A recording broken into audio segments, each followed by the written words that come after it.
Bonjour, j'espère que vous allez bien. On se retrouve pour une nouvelle vidéo, un comparatif Legrand versus Schneider. Laquelle choisir?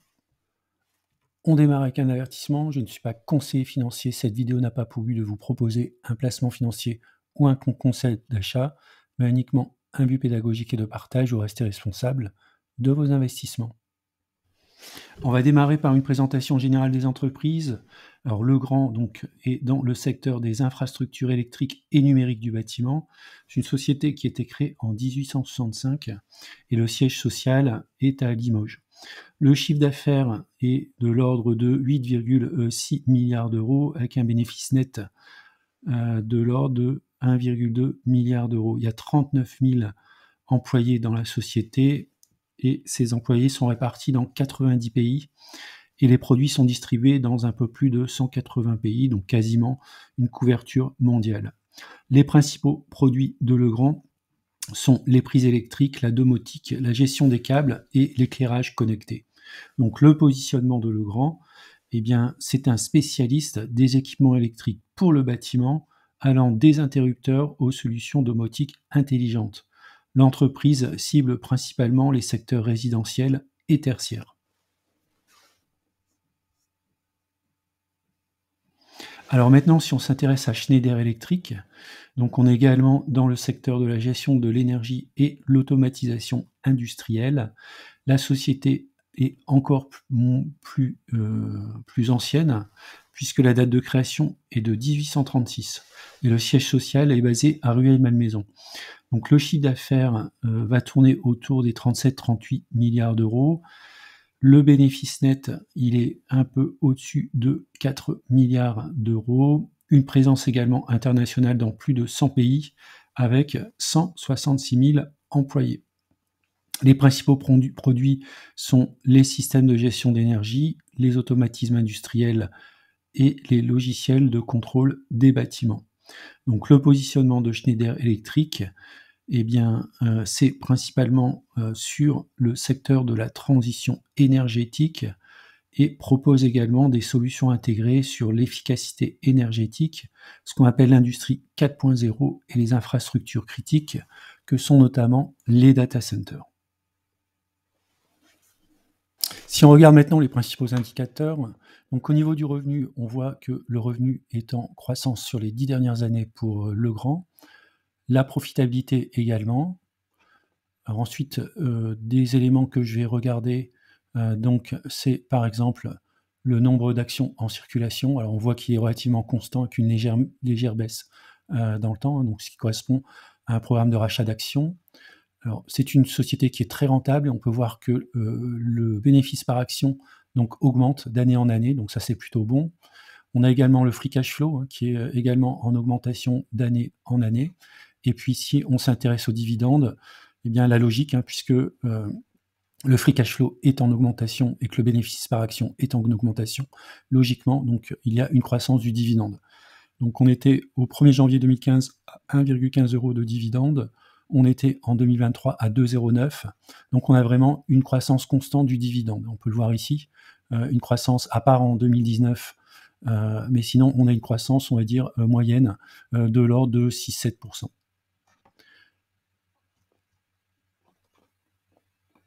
Alors maintenant, si on s'intéresse au ratio, donc le premier ratio que je vais regarder, c'est price earning. Donc on est sur un ratio moyen qui tourne entre 20 et 30. Donc en 2021, on était à 30. On est actuellement à 25.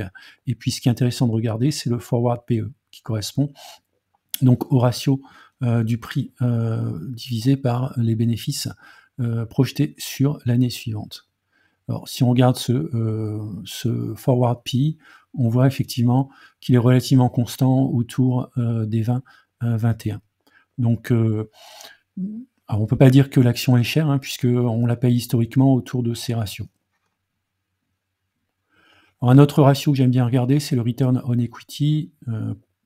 Idéalement, pour moi, ce serait au-dessus de 12%. On est de manière continue de l'ordre de 15-16%, donc ce qui est plutôt positif.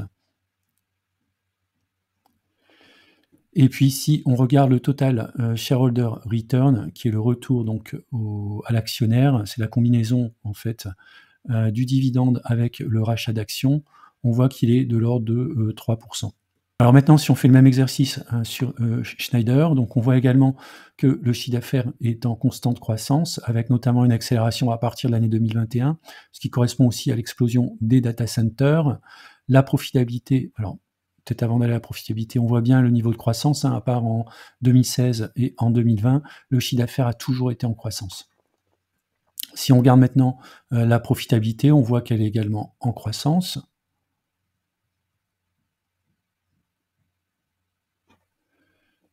Or, le nombre d'actions est également en légère diminution, donc il y a également sans doute du share buyback côté Schneider. Le bénéfice par action est en croissance constante également, avec cette croissance qui est régulière. Alors, on ne va pas tenir compte de la dernière colonne, puisque Schneider n'a pas encore publié son chiffre d'affaires pour l'année 2024. En termes de free cash flow, on est également bon, puisqu'on est en constante croissance du free cash flow.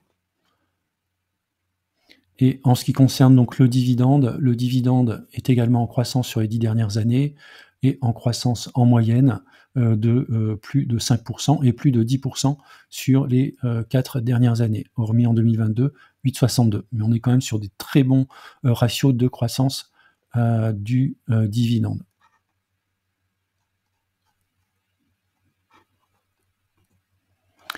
Si on regarde du côté des ratios, donc on voit que le price earning ratio, lui, a quand même bien décollé, donc elle se paye assez cher, Schneider, actuellement. On voit les historiques seraient plutôt autour des 20, 25, on va dire. Là, on est à plus de 36, donc attention, on est un petit peu en surchauffe. Si on regarde les forward P, on voit également qu'ils sont également un peu au-dessus de la moyenne. La moyenne serait plutôt autour des 18-20, donc là, on est actuellement à 27. Donc, ce qui pourrait justifier peut-être dans un avenir plus ou moins proche une petite correction pour ramener ces ratios dans des normes, on va dire, historiques. Alors, le ROE est également excellent puisqu'il est en constante progression. Il est actuellement de l'ordre de 14-16%. Donc, si on regarde le dividende est de l'ordre de 1,4%, comme le cours a monté forcément, le dividende en pourcentage baisse. Si on regarde le Total Shareholder Return, on est de l'ordre de 1,3%.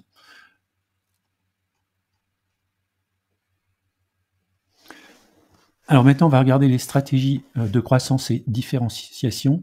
Donc Legrand est leader de l'équipement électrique pour le bâtiment, avec une stratégie donc, qui est plutôt basée sur l'innovation, notamment en domotique et les objets connectés, avec ce qu'on appelle Legrand Smart Home. Une croissance, alors on l'a vu lorsque j'ai fait la vidéo sur Legrand, par acquisition de sociétés spécialisées pour renforcer son portefeuille, le développement de solutions bas carbone pour répondre aux réglementations environnementales, et puis une croissance ciblée sur les bâtiments résidentiels et tertiaires. Alors, quelques exemples d'acquisitions récentes. En 2023, Legrand a acquis MSS, une entreprise néo-zélandaise spécialisée dans le cheminement de câbles, afin de renforcer son implantation en Europe du Nord. Alors, si on regarde maintenant Schneider Electric, donc principalement la stratégie est fondée sur la transition énergétique et les industries 4.0, alors notamment avec l'expansion dans le logiciel de gestion d'énergie.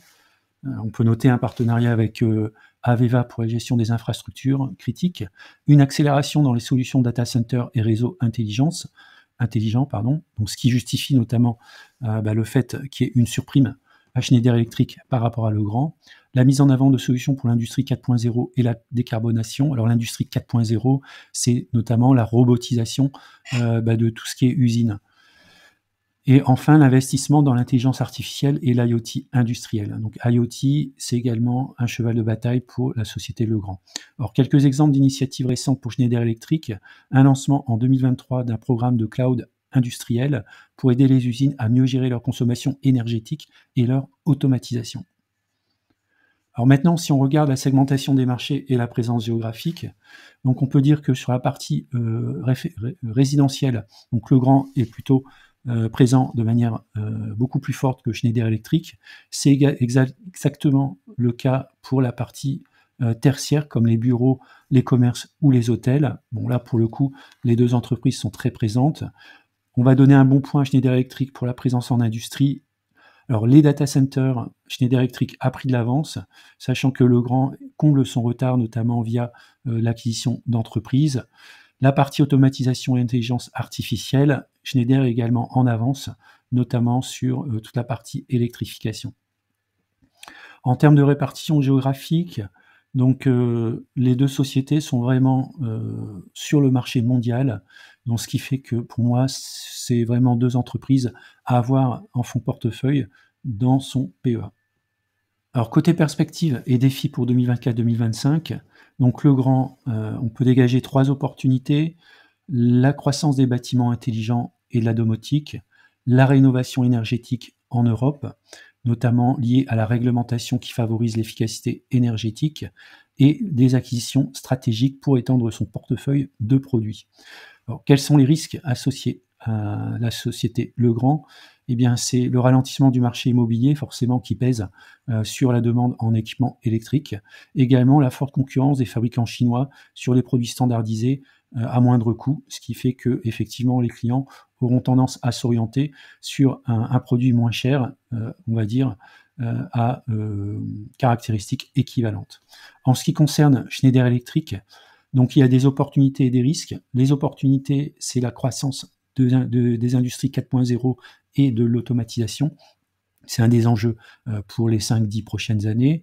L'explosion des data centers et du cloud computing. Donc là, on est vraiment complètement dans la veine qui permettra à Schneider de continuer à se développer de manière très forte dans les prochaines années. Et puis enfin, la transition énergétique mondiale favorisant l'efficacité énergétique et les réseaux intelligents sur lesquels Schneider est très bien placé. Alors côté risque, j'ai noté 2 risques. Le premier risque pour Schneider, c'est le coût élevé des nouvelles technologies.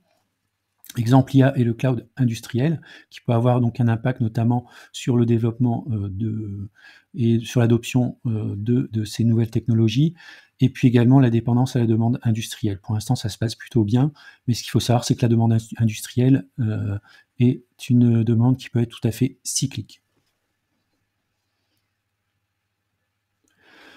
Alors, qu'est-ce qu'on peut dire en conclusion? Ce qu'on peut dire en conclusion, c'est que Legrand est idéal pour le secteur du bâtiment et la rénovation énergétique, avec également des investissements prévus pour attraper son retard dans le domaine du cloud, le domaine des data centers et de l'industrie 4.0.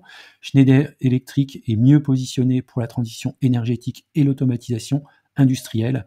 Par contre, on paye dans le cours de Schneider Electric cette avance sur son challenger Legrand.